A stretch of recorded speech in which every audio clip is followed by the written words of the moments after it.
I think it's happening. 79, 93. You are so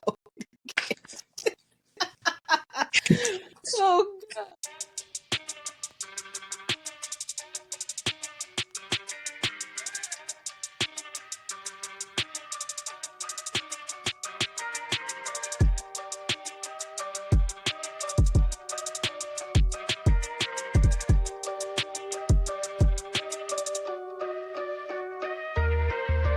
Family, it's your favorite queer radio personality, Anna Deshawn here, and I am the host of the award-winning Queer News Podcast. And we back with another exclusive interview, and this one is well overdue, like real long time overdue. But I am so happy to be here today with 2 a.m. Ricky, what's going on? What's up, friend? How you doing? Friend, I'm great. And I'm so happy you're here. And for everybody who's listening, watching, wherever you are getting this wonderful content, you may not know who 2 a.m. Ricky is, and I'm gonna own that because it's taking too long to have him on the show. And so if you've never heard of 2 a.m. Ricky, I'm just gonna embarrass the hell out of him and just read just why you should know who he is and why you should be listening to his music. In 2021, Ricky became the first Black trans male artist to land #1 on any music chart. Okay, with his single "What You Own" featuring CeCe Peniston, who was all y'all queers' favorite. Okay, period. That's my auntie. It peaked at #1 on the LGBT urban charts for 10 weeks, also making history. Okay. He's also had several sync placements, was the first trans man to grace the cover of Obvious magazine in the 2022 fashion edition. Can I also say he's received Pioneer of Culture at the Trans Life Awards and a Forbes Black History Maker. Okay, Ricky just been out here making history for a very long time. His latest single, Move, debuted at #12 on the US iTunes electronic charts and peaked at #3, making another historic moment. Because I just want y'all to know, that's what Ricky do, okay? And Move was also Grammy considered, what is the words, Ricky? Yeah, so it was Grammy considered for Best Melodic Rap Performance. Period. Also making you the first trans man to ever be in that category too, right? We might as well just take it to clean sweep on it. Breaking records, breaking history at the same time. All of this is what I'm saying is the reasons why I wanted to talk to Ricky, because that's what we do here. We talk to LGBTQ folks, queer folks who are artists, influencers, politicians, who are making moves, who are really making change out here in the world that I believe you should know about. Ricky, after all the embarrassing history-making things you have done and I have said out loud, I'm just glad you're here, my friend. Hey, I'm happy to be here, friend. Yeah. And so let's just jump right in. I feel like you are an affirmation person. I feel like affirmations would be part of your daily practice. It's part of mine.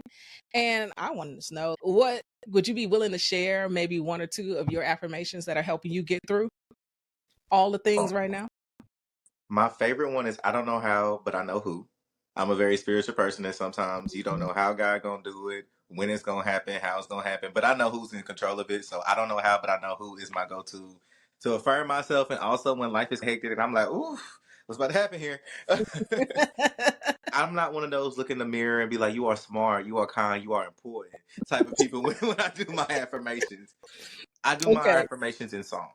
And so I write what I want to manifest into my life, into my lyrics. And I always say by the time it's time for it to be presented to the world, I've either already made progress to that manifestation or I'm probably living in it by the time y'all see it hit the stage. I love that. And family, don't be mad if you're one of the people that look in the mirror and be like, I am enough. Okay, that's just not Ricky. That's amazing. That just don't work for me. Because I'll look back at myself and be like, are you sure? So But I love that first one. I don't say it one more time for me. I don't know how, but I know who. I don't know how, but I know who. I think that is the quintessential entrepreneurship journey. I don't think we often think of musicians as entrepreneurs. I don't know why. You too took a big leap of faith to decide to do this full time and to do your art and to be who you are 150% of the time, which is not something that so many people choose to do out here in the world, especially when they pass. But you choose to do that. Tell me why. Oh, why? So, one, I believe that I've experienced too much in my life, my personal life, my journey to get here, to not fully embrace who I am, to not show up proudly, authentically, good, bad, or indifferent. Because I know that if someone's listening, if someone's watching, there's a kid or maybe even an adult somewhere that can also connect, that also feels the same way. And seeing something that looks like representation to them might be their reason for moving forward. Real. That's real. And another reason I want to have you here, because people like you are the folks who we need to be amplifying in the community, because it's not an easy choice to make. You are the person that folks need to be supporting. I'm wondering, Ricky, was this always the dream? Was music, being this artist, always what drove you? So what's funny is I've always done music as long as I can remember. I remember being a kid and standing at the bus stop and I would write lyrics on the glass and my mama would cuss me out for having fingerprints on her glass. Because I'm sitting there trying to write songs in the cold. I thought I was gonna be a singer, and then puberty Hmm. hit. And then I was like, "Ooh, we're gonna have to find a new course." um, but I I need a knew new that key. you said what? Yeah, a new key, a new course, something gonna have to give. I could not hit the Mariah Carey notes after 12. That just was out the door. I realized that whether it was poetry, whether it was rapping, whether it was any form of art, my words carried power. There was something that influenced people. They were something that people listened to, even when I wanted to just be the quiet person in the corner. So I knew that music was something that I couldn't get rid of because I knew I had a lot of skills, but I didn't know what I wanted to do other than make an impact. And how has music changed your life? How has music allowed you to make an impact? For me, for one, y'all heard all those histories and breaks and all those things. I get to chart a new course, not only for people of trans experience or just queer people alone, but I'm a black man in the South. You know what I'm saying? I was born and raised in Winston-Salem, North Carolina. I now live in Atlanta, Georgia. And so that's black history. That's a intersectional experience that it doesn't matter where you come from, a lot of people can relate to. Music has allowed me to take some of the darkest moments of my life, being in group homes, being going through abuse, going through neglect, going through being a child that I don't know how to put a word to how I identify, but I'm raised in a very religious home that they know the words, but they don't want to say the words. And be able to find meaning to them, be able to Mhm. find power and positivity in a story that a lot of people would think is very dark, is very bleak. Um, I seriously got in my music journey back in, I'll say around 2015, when my best friend was murdered. My best friend Mhm. was murdered on the campus of my college university and was hung from a door. And he was the one person who used to tell me, literally, you're going to be this person. You're going to be 2 a.m. Ricky. You're going to transition. You're going to make this music. You're going to do X, Y, and Z. These people are going to listen to you. I don't care if you don't see it in yourself. It's going to happen. And this is how it's going to happen. And everything that he spoke has happened. It's Mhm. transpired. And so I also feel like music has allowed me to carry a legacy that's not my own. Every time y'all see me step on stage and I come alive, y'all see a part of someone who's no longer here on earth being able to be alive with me. First, thank you for sharing that. And then I also know your grandmother was a big part of Yeah. your life as well, right? Who someone else you've also lost. How have these losses continued to inspire you to really continue to be who you are out here in the world? Ooh, it's been heavy. It's been hard. I lost my grandmother recently. Lost her literally in October, so it's only been a few months. And music has kept me alive. The days that I can't get up, I don't want to breathe, I don't want to move, I don't want to do nothing. I type, I write, I Mhm. release.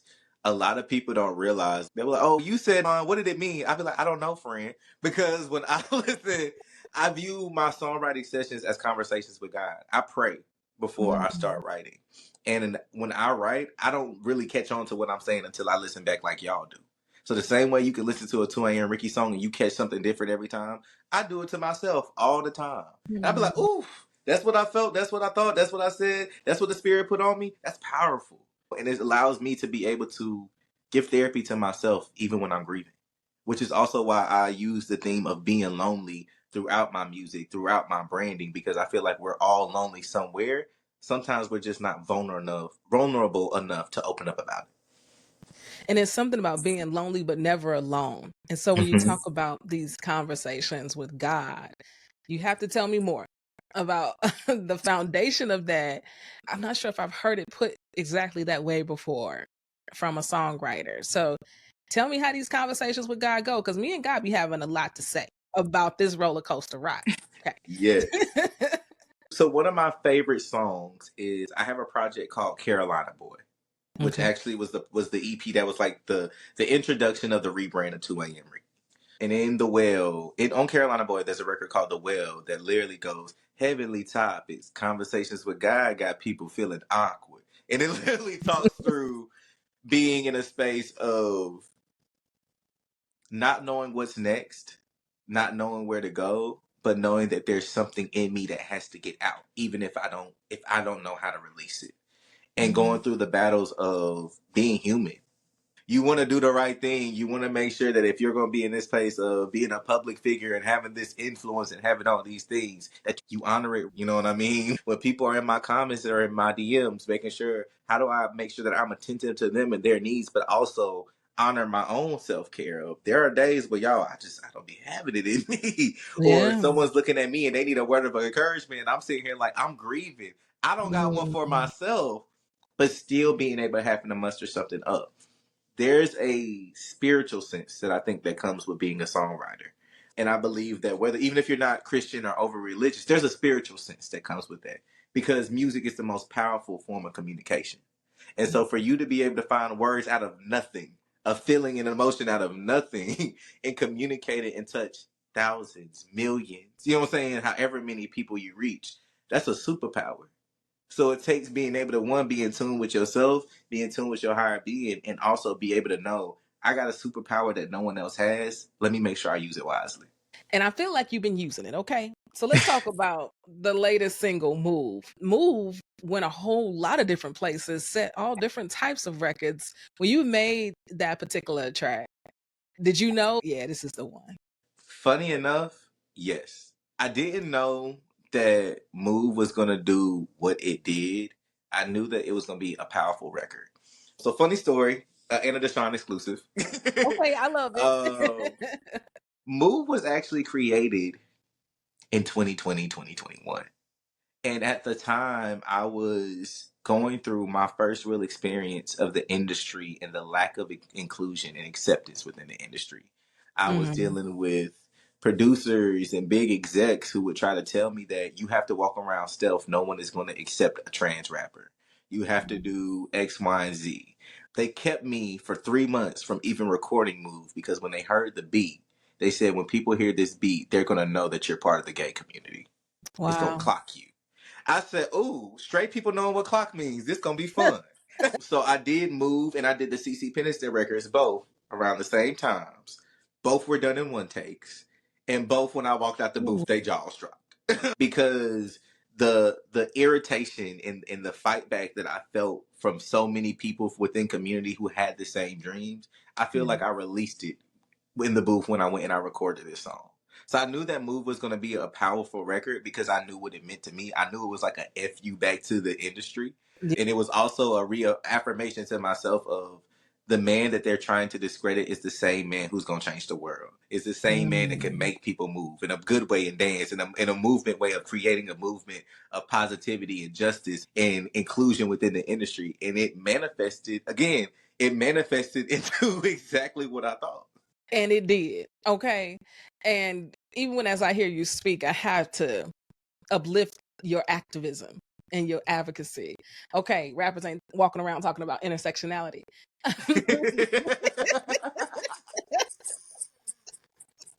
So tell me where you get it from. Where does the activism come from? Where does this desire to always intertwine social justice into your work, into your interviews? Where does that come from? I think that just comes from life. I think that comes from Mm, me always being counted against. I've always been the underdog. I've always been the black sheep. And when I was in school, I wasn't a bully, but I liked to bully the bullies because I just felt like if you was gonna pick on someone your size, like how about you pick on someone like me who I'm gonna fight you? And that's the same. that part. That's the same approach that I view with life with anything. I feel like if from a perspective of being a person of trans experience, and being able to be blessed to have the opportunities that I have. I know that's something that I've gone into a lot of doors that a lot of people have not been able to follow me through or been ahead of me. I walk in there with no blueprint. There is no other trans man for me to call on and say, what do I do? How do I do X, Y, and Z? I can't call Jackie Shane on the phone to say, Jackie, what did you do when you was trying to get your Grammy? I can't do these things. And so I know that means, as much as it means enjoying the music, as much as it means enjoying the moment, it means always remembering that there's a bigger picture in the back of my mind and not being afraid to call that bigger picture out. And I think we at the point too where we got to call folks in, hold folks accountable, be about the work and all the ways in which we show up. I tell people a lot with the podcast, politics is such a big part of it. It is queer news. But I will never stop doing culture and entertainment because this is the culture and it is entertainment that is always 20, 30 years ahead of what's happening in politics. And so the work and the music that you're creating and the paths that you're laying is going to lay the foundation for the next group of trans folks, queer folks who want to be themselves out here in the entertainment industry. Right. And eventually the politic is going to catch up. But in the meantime, culture, entertainment, community will take care of each other. And a lot of people like to discredit entertainers, not even just queer and trans, rappers in general. A lot of people like to discredit entertainers, influencers, like we don't have a space when it comes to advocacy and social justice. They want you to shut your job and then shut up. But we're honestly have more influence than a lot of politicians. Young children will learn a song before they learn the 50 states, right? And if the same thing that the babies are looking at, they're dressing up as Michael Jackson. They're wanting to be Beyonce. They're wanting to be just like us.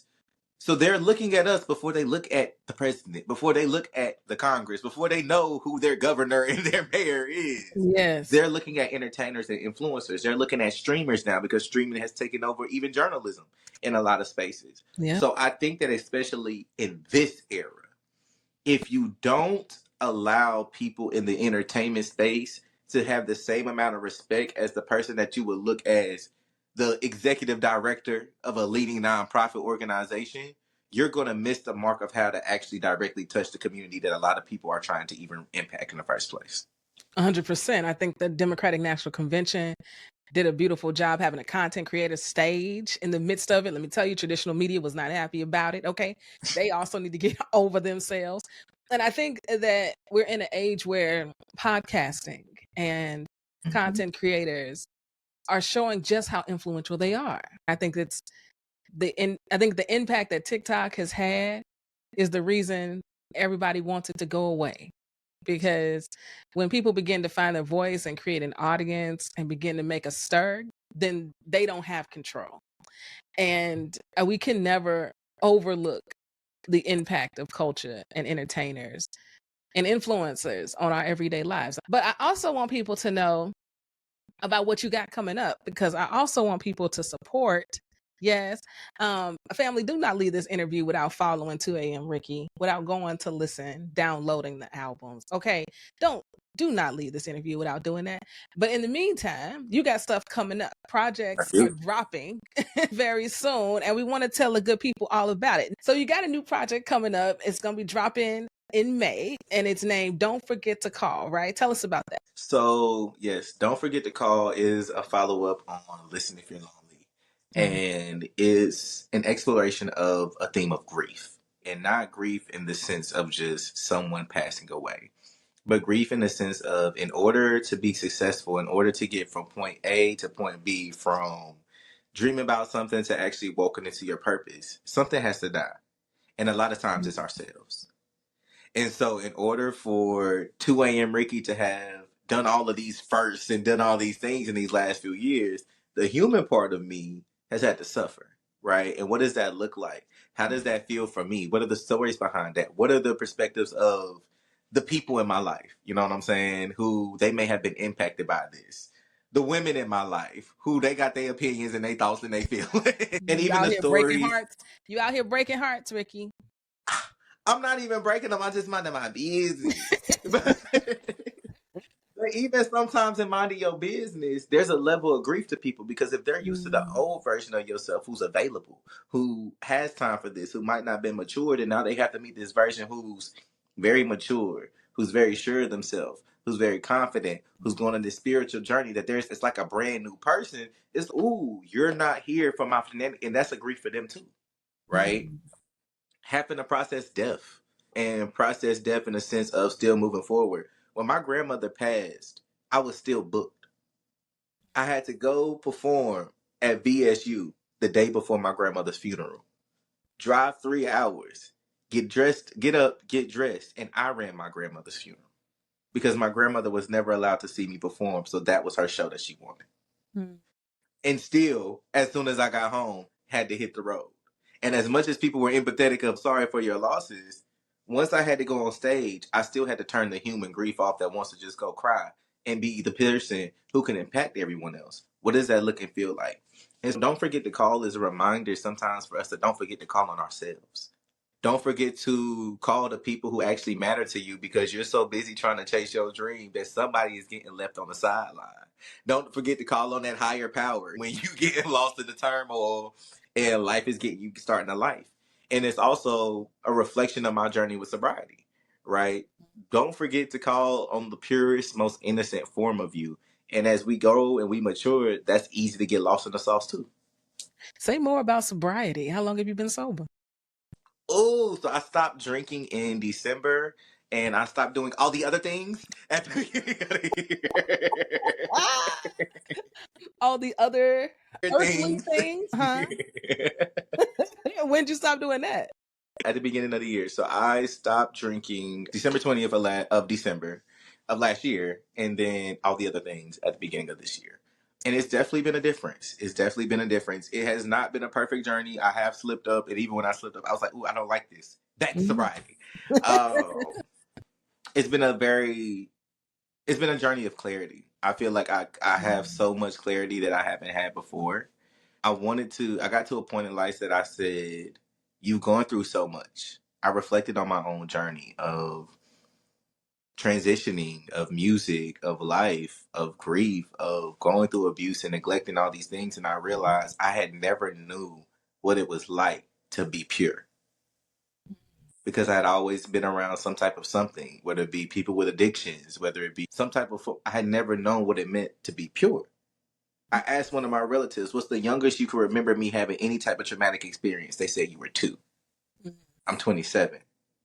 And so that's 25 years of nonstop something and having to find a distraction in it. And so I said, well, I owe it to myself and I owe it to the people who they thrive off of 2 a.m. Ricky showing up as his best self to see what does this look and feel like. And what it's going to look and feel like is the project y'all are going to hear. I can't wait. You know, we have chapters. I feel like we all have all these lives we're going to live. You've lived a lot of lives already. And so now you're living this new sober life. And new music is going to come out of it. And I'm excited about it. But that's not the only thing you're doing because that is never the only thing you're doing. Of course not. You also have an upcoming retreat called Move to the Mic, which I think everybody who's listening needs to hear about this so that you can tell a friend who needs to be at this retreat. Can you tell the good people about it? Yes. So outside of what I do musically, I have something called the Move Initiative, which focuses on mobilizing resources for BIPOC, queer, and trans creators. So that's music artists, that's producers, songwriters, visual artists, no matter what your medium is. In September, October, we are focusing on our music creatives. We're doing Move to the Mic, which is a 3-day songwriters retreat focusing on songwriters, or black queer songwriters, artists, producers. We're gonna bring y'all to Atlanta. I am partnering with Blaze Unlimited, an amazing music library, to provide access to studio spaces. You all will be working on music to go into the library so that you can actually receive sync placements, get your songs and music and TV shows. You'll be able to release the music. We have some amazing workshops. We have a workshop with the Recording Academy around DEI in the music industry. We have Tammy Luttrell with the Mezzo Agency coming in to do some business admin. We have some execs coming in to do office hours so that those who may have never had the opportunity to just sit and talk with someone, You'll have 10 to 15 minutes if you so choose to block out these times with these execs that you can meet one-on-one. And then we also have some mental health aspects coming in. So it's going to be an amazing 3 days. When the application is open, please do not bombard me because I don't pick y'all. I love it. You take yourself out of that part of the process. That is a smart I got a team move. for that. And y'all don't never know who these people are to fight them. So y'all don't fight me. Hello. Figure out who they are and go fight them. Okay. Focus your energy. Your energy. I think that is so incredible because there are so many other ways to be in the music industry and not be the person out front. Right. Yes. I think people in the music industry have all types of journeys. You're a singer, you're a songwriter, you're a rapper, right? You're a producer. You do all types of things. And I think oftentimes we only see one thing, but family, there are so many ways to show up in the music industry. And so when you talk about the jingles and the writing and the insert, all these other ways in which you can make a living, which is what most people just want to do. They want to make a living doing their art. There's so many ways to show up and do it. And the reason we're telling you about it, even though it's happening in September, is that these applications are dropping in like May. So you just need to be on the lookout because the way Ricky and his team plans, okay, you need to be early, not late. Please be early, be on time, have your application ready. There's a $25 application fee. That's so that we can weed out the people who are actually intentionally wanting to come, because we do not want to select someone who is not serious about showing up, and that space could be held for someone who really could value the opportunity. Facts. And I can't let you leave, Ricky, without dropping some advice on some folks who may be queer, maybe not, maybe a person of color, maybe not, who want to get into music, don't know where to start. What's some advice you would give them for their own journey? For one, don't get rid of nothing. I still to this day have binders of notebooks of stuff of lyrics I wrote when I was a child. Don't get rid of anything. Every idea is a good idea, even if it don't fit what you're working on. 2, no is a love language. And that's a love language that you have to constantly hone and craft, especially if you're going to navigate the industry. Because sometimes no has to even be sold to yourself, right? Not only just to other people, it's got to be sold to yourself. And that's the biggest part, because as a creative, you're going to want to do what you want to do when you want to do it. And sometimes you got to tell you no. Mm-hmm. And then the third thing that I would tell someone is, a lot of people like to say, don't stop dreaming. I like to say, don't stop working. Because faith without work is dead. You can sleep and dream all day long, but you have to put those dreams into practice. So, in the little things count. Taking that extra 10 minutes to do some research. Taking them extra 10 minutes to scroll and find people on LinkedIn. That's how I found you, Anna. You know what I mean? Like, actually just taking that extra little step that you feel like doesn't matter. That little step that you think doesn't matter is the step that someone else is forgetting to take. And that little step is going to be a big step to a big door opener for you later on. Yeah. I'm still working on the no one. Still working on the no, okay, working on the people pleaser part. I'm almost there. I'm almost at a breakthrough. It's a love language. It's a love language. It's a love letter to yourself. Yes. It's the biggest I love you can give yourself or anybody else. No. I say mine's like that with a smile. No. I think with the smile is the extra touch. Okay, that's the extra touch that's needed. No. I love it. Ricky, thank you so much for joining me today. Thank you for having me, friend. Yo, family, you already know what to do. Go follow 2AM Ricky across social, IG. Ricky, you everywhere, yes? Everywhere. Literally. So go do that ASAP. Download the tracks and be on the lookout. Ricky's got all this amazing stuff coming up. You don't want to miss it. And we got to support our own. Literally, we are all we got. Period. For sure. Peace. All right.